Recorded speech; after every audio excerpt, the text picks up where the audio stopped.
Sports are obviously a big deal, you know, in life and society in general. So tonight we're going to be talking sports, soccer and softball. Clarion University, women's soccer and women's softball. It's tonight on Feedback.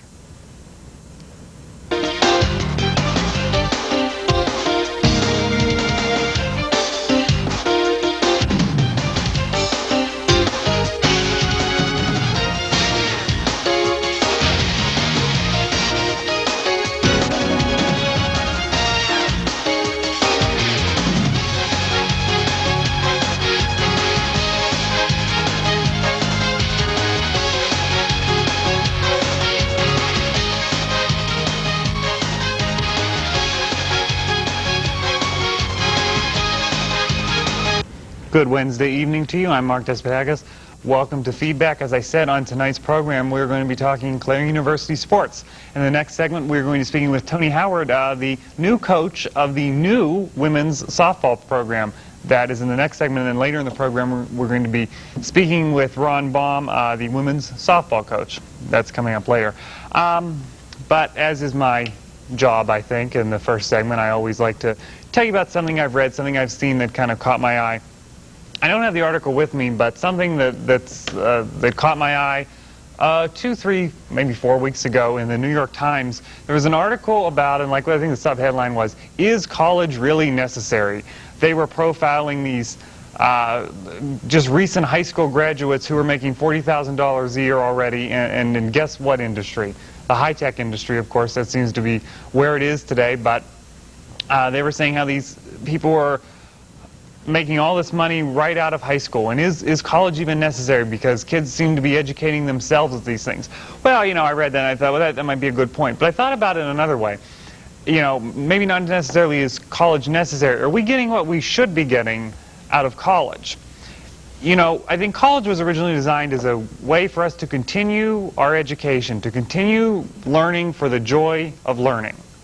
Well, I don't think 99% of college students I talk to, maybe 95%, we'll give more than that, 95% of college students I talk to, I don't think are here for the joy of learning. I don't know if they have the joy for learning things. Maybe they do, and I'm just reading them wrong. I don't know. But it seems that people don't really care. They're here, and the bottom line is the grade and the grade point average.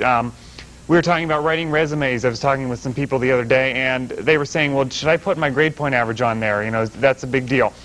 And I've never been a real firm believer in the whole grade point average. If you ask me what mine is, like, I honestly wouldn't know. I'd have to go look it up. Like, I don't remember, because it's not that important to me. The grade is not that important to me. What I leave the class with is important to me.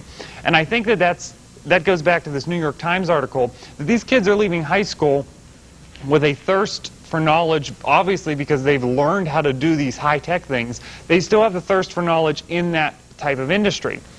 And I think that when people come to college, they're here just because maybe they see it, or a lot of times, and I'll agree with this, society sees it as a necessity in life, that we have to go to college. It's very important. Obviously, I mean, you're not going to get a job, I don't think. Well, I shouldn't say that. It's going to be easier to get a job if you have, say you have a college degree. So I think that people aren't realizing, you know, my roommate's taking, I think, an English literature class, like British Lit or something, and he complains about it. Well, you know what? Why not just go in there and just learn for the sake of learning? Learn about what's going on in the world. That's how I think I would wish more college students would look at things. And if you're out there and you're a college student listening to me, think of it that way. Just learn just to learn about it, because it's going to make you a better person. You're going to know more things. And I think maybe a lot of the older people in the community who have been out of college for maybe even a year or 10 years or 20 years might be thinking the same thing. You're like, you know what? He might be right. I'm right. That you learn these things in college, and just do it for the sheer joy of learning, because you know what? You're going to go out in the workforce, and it's just going to be, you're working all the time. You don't have a chance to learn new things. So always look out for learning. Don't just look at it as a grade. Look at it as learning something new. So at this point, we're going to take a break, and we're going to talk about some Clarion University students. I'm sure that they are all people who learn just to learn. The women's soccer team, we're going to be speaking with Tony Howard, the coach of that team, after this on Feedback.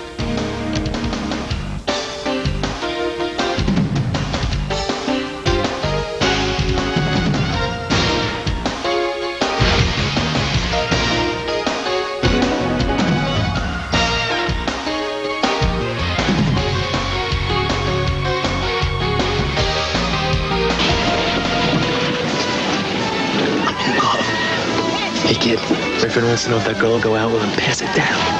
Hey, Grandma, ask the girl on the end if she wants to go out with this loner. The young man wants to know if the girl over there is a donor. Somebody wants to know if you're an organ and tissue donor. Yes. Hey, me too. Are you a donor? Make sure your family knows your decision so there's no question later. It may not look like it, but you're watching the future of the Earth pass by. Because many of these products are made from materials you've been recycling. But to keep recycling working, you need to buy products that say, made from recycled materials. For all those next in line, it would mean the world to them.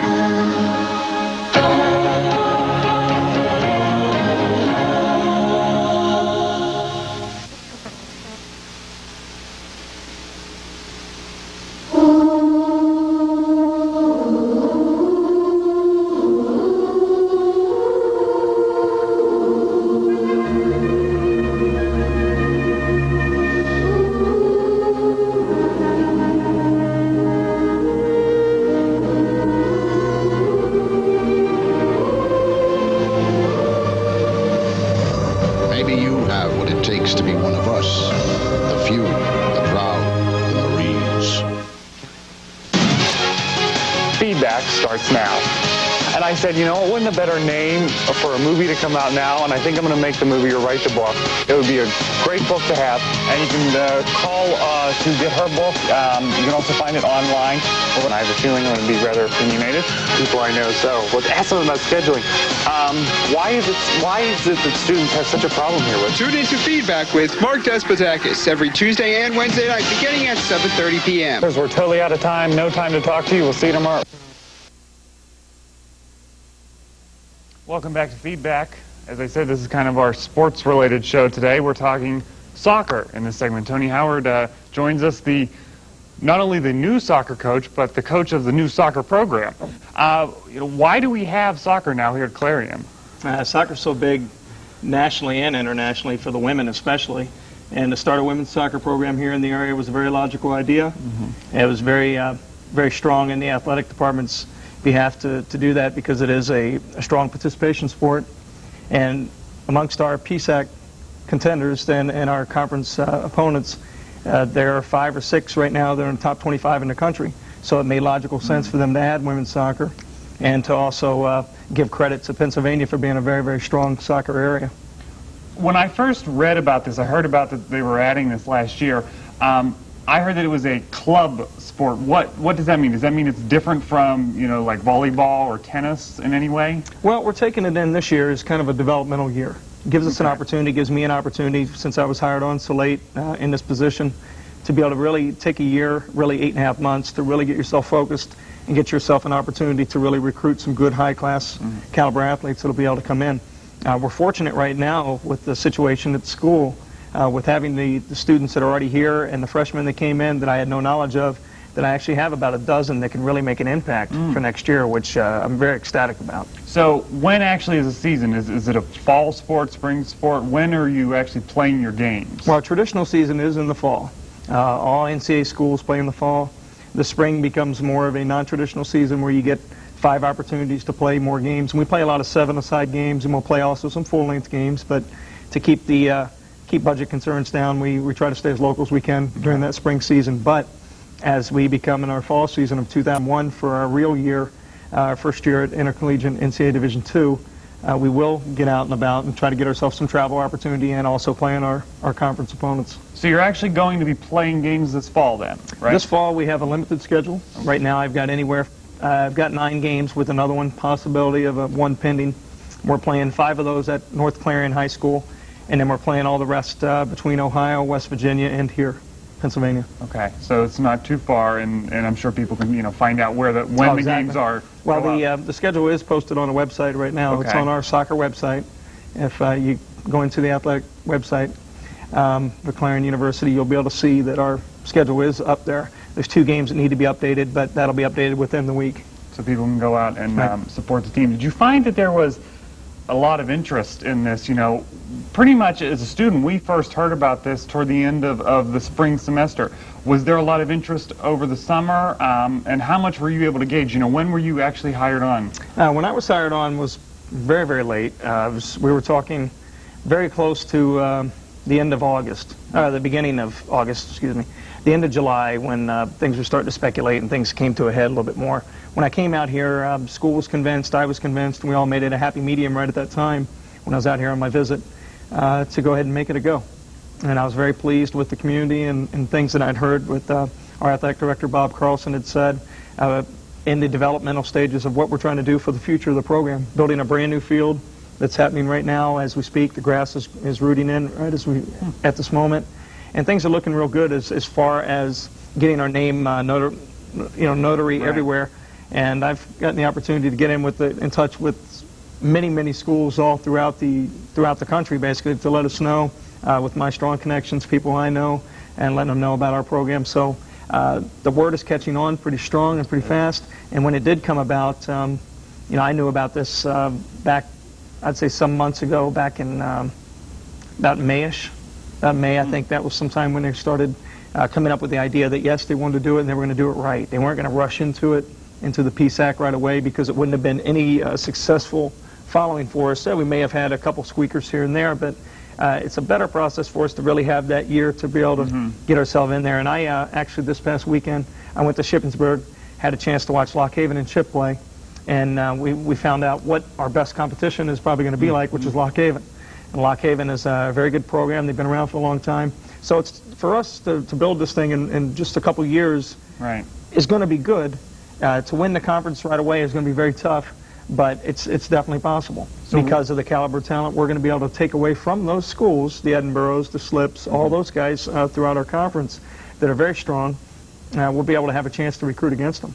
So what's going on immediately? You know, what do you have going on right now? You know, are you having a lot of practices? You know, what's going on with the team? At the moment, we're trying to focus on 2 to 3 practices a week, taking that into a developmental stage of getting our game play in. Game's going to start September 26th. That'll be in the evening at 5 p.m. at North Clarion High School. It'll be our first game, and it'll be against Mercyhurst College Northeast. And then as we start progressing from there, we have 2 weeks off to prepare for that time to build into pretty much every weekend. We'll have a Saturday, Sunday game, all the way out to the end of October. So let's talk about the makeup of the team. Is there, more freshmen than seniors? How does the team look in that way? Did you find that a lot of freshmen were coming in who maybe didn't even know that this is the first year to this? It's surprising that there's a good balance between the both, because I do have a good few seniors that played back in their days 3 years ago or such, and now they're giving it a go here, and they're very excited about that. But they're on the bad side of that is they're almost finished, and they know they're just going to be able to help us catapult this thing.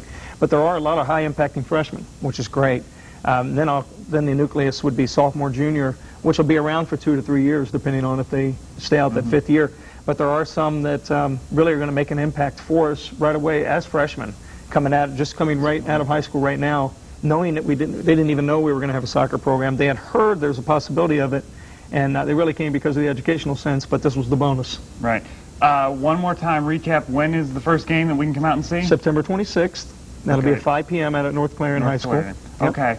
Thank you for joining us. Best of luck to you in this season. Best of luck to the team. I appreciate it. Thanks a lot. We'll be back right after this on Feedback.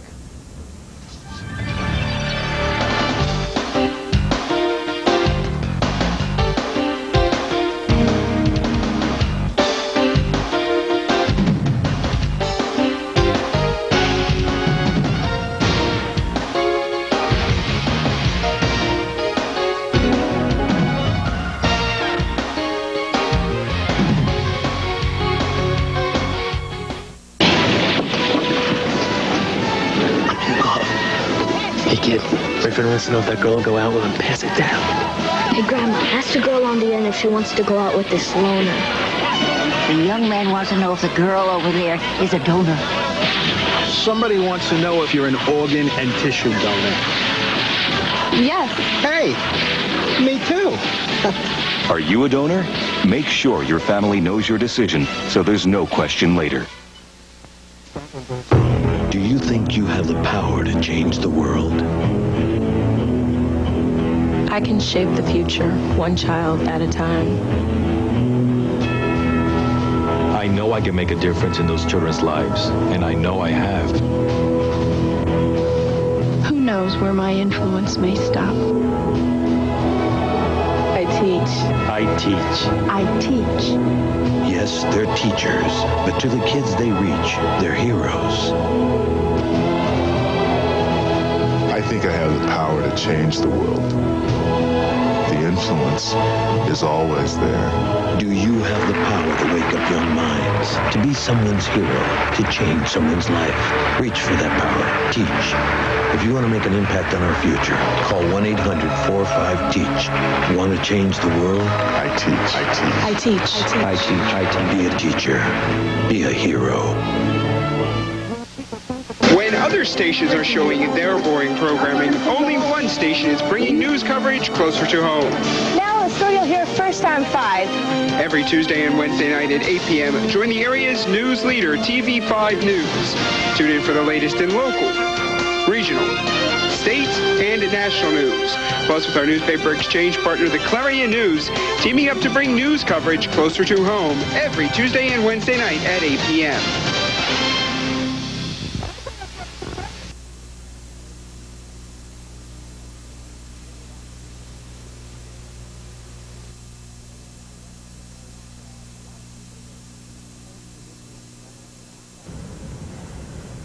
Welcome back to Feedback.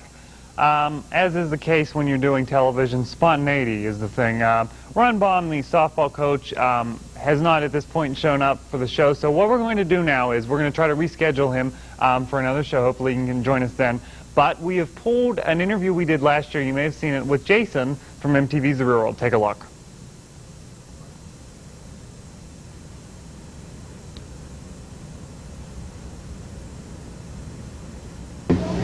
Seemed to be listening. That was, it was cool. Some colleges you go to, people are, sort of spacing off, not paying any attention, kind of rude. People are sweet here. I haven't seen much of the town, except for some bar. What was it called? Loomis? The Loomis. I saw the Loomis. Looks like the lobby of a Holiday Inn to me. But I haven't seen much of the town, but it's small. It's a quaint little Pennsylvania town, Yeah. It's pretty picturesque, kind of what I imagined it looking like. About this lecture series, what's the message you're trying to get across to students? Not specifically in this one, but in all this, the series. It depends. It depends on the lecture. Sometimes it's more just a question and answer where they ask me about, the show, how to get on the show, what was the show like. Those are simple. Some lectures you go to, it's an anti-drug message, or it's not really so much an anti-drug message, but a discussion about drug activity, and usage, because there's no way I'm going to go to a college and say, hey, don't do drugs, because that's just not, no one's going to listen to that. You can only talk about the reality of the situation, and various things. Volunteerism. I've done lectures on that before, and so it really depends on what the college really wants you to talk about. My expertise is, since I counseled in rehabs and stuff like that, I go and I talk a lot about, drugs and what they can do to you, and what I've dealt with my friends and stuff like that.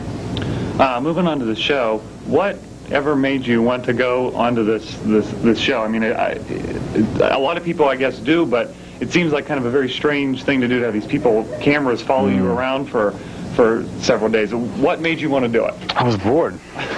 I was just bored. I mean, there's no other answer to that. I was just tired of the situation I was in, and I couldn't see any other way out, and I was given the chance to go on national television, and be famous for a little while.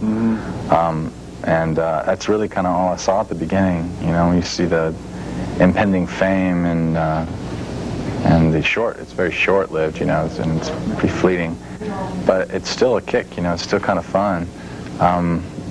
And it was a change, and I got to go live in a house for free, and kind of see what the entertainment industry is like, and test out the waters. And I was, working at a movie theater, I was doing a crappy job, bored, and I wanted to change my situation. So I just took the chance. It was offered me. Having cameras follow you around all day, I think that would be just very strange. I heard that, I guess it's somewhere in Switzerland, like there's some model living in a glass house now, and the whole country's like standing there watching her every move. I think that's kind of like what this show is, what is it like to have these cameras follow you around all day? It's really an odd concept. There's a woman living in a glass house. Yes, and and you see her get up, and she goes to the bathroom, and you see all of this. And because I think they were testing it, they're calling it art. It's interesting. I'd say the real world's pretty similar to that, with the exception of there's a delay. Right. You know, there's not the immediate gratification of seeing us right then and there, but there's the edited version of that same live thing, you know? Right. What do you think about it when you see it? Are you happy with how you've been portrayed sometimes? Sometimes I'm happy with it. What's up with that? Sometimes I'm happy with it, other times I'm not, you know? It really depends on... The only thing that I could say I was genuinely unhappy with would be the fact that they tend to typecast the cast members. You know, you become one thing, and that's kind of what they concentrate, you know, on your personality. And having written for the show, it's really hard not to do that, because you need to create characters for the audience to associate with. And you're dealing with the average age of the watcher. The demographic is 13 to 33, you know, but really a lot of our viewers are young, you know, and their attention span in 1999, 97, 98, 99, 2000, it's just getting shorter and shorter and shorter and shorter. So there's lots of quick cuts. So you need to create characters that are defined, which is limiting, but that's the nature of the show. That's what the show is. It's not you know, it's not behind the music, you know, it's not History Channel, it's not biography, it's MTV. Right. You know, it's bubblegum, you know? And sometimes you get a little deep here and there when you get a good, like, real world, road rule semester at sea, you know, we're going to Africa, you know, and doing something deep like that, like going to where Mandela was held in prison. You get to show the audience something worthwhile and worth writing for, which I enjoyed, but the majority of the time, we're just showing people screaming at one another, you know, and people love that. They eat it up. You know, people in bikinis, guys with their shirts off. You know, it's not a deep show. It's just entertainment, you know, and it's quick cuts and catchphrases and typecasted personalities, and that's just what it is. Listening to you talking there, I heard you say once that I should have edited myself there.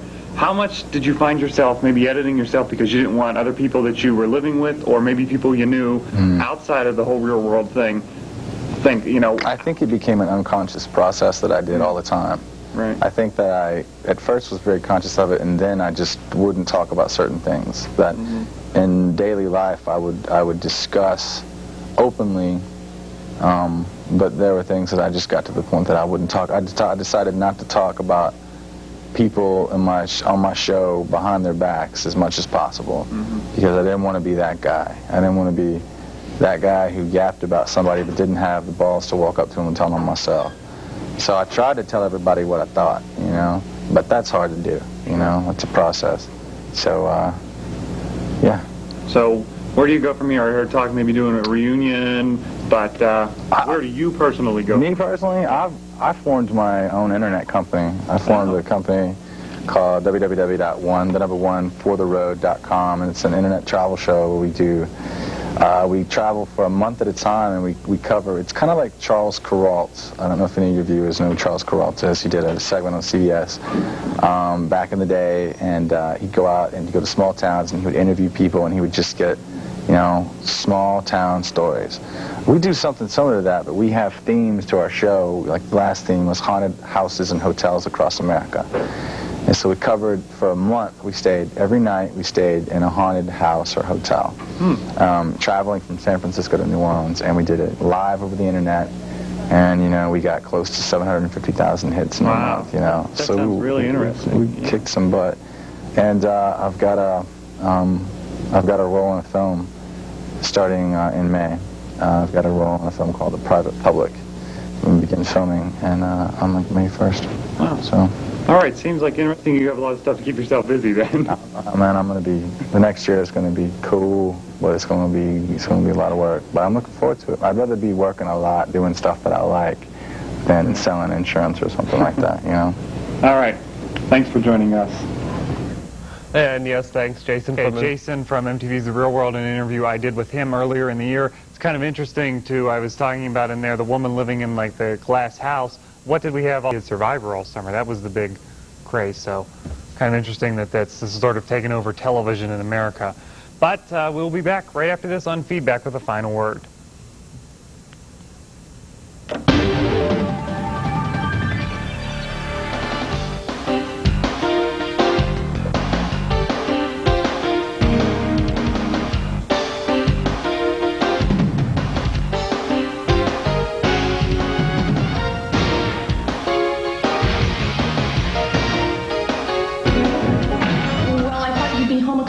Ago, and I put everything away, so I did. What is this? Pizza? What?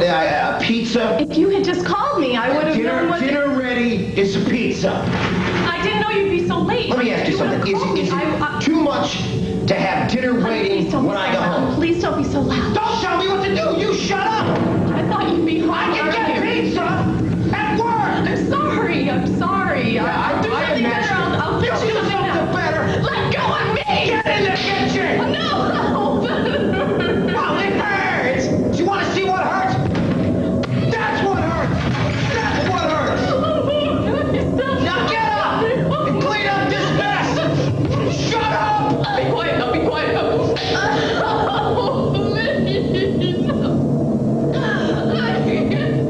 Please. For information, call 1-800-END-ABUSE. Feedback starts now. And I said, you know, it wouldn't a better name for a movie to come out now, and I think I'm going to make the movie or write the book. It would be a great book to have, and you can call to get her book. You can also find it online. I have a feeling I'm going to be rather opinionated, people I know. So let's ask them about scheduling. Why is it that students have such a problem here with? Tune in to Feedback with Mark Despotakis every Tuesday and Wednesday night beginning at 7:30 p.m. We're totally out of time. No time to talk to you. We'll see you tomorrow.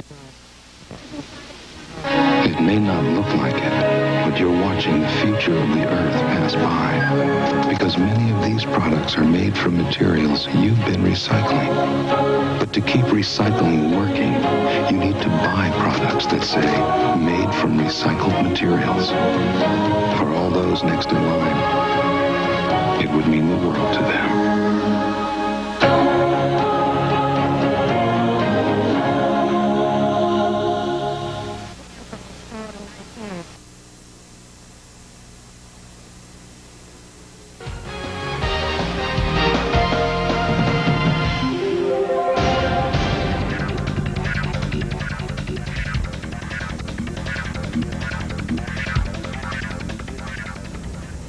And welcome back to Feedback. I'm Mark Despotakis.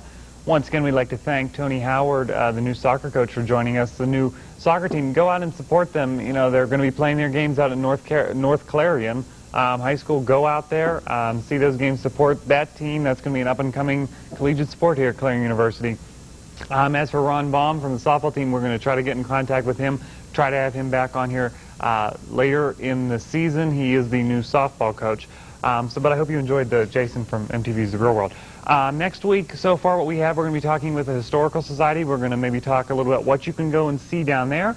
Also, kind of what's the what's going on down there in the future, sort of. You know, you can what are the exhibits coming down there? Maybe a little bit of Clarion's past. So that's what we have for Feedback for this week. The news is next. Make sure you stay tuned for that. Thank you for joining us. Have a good week.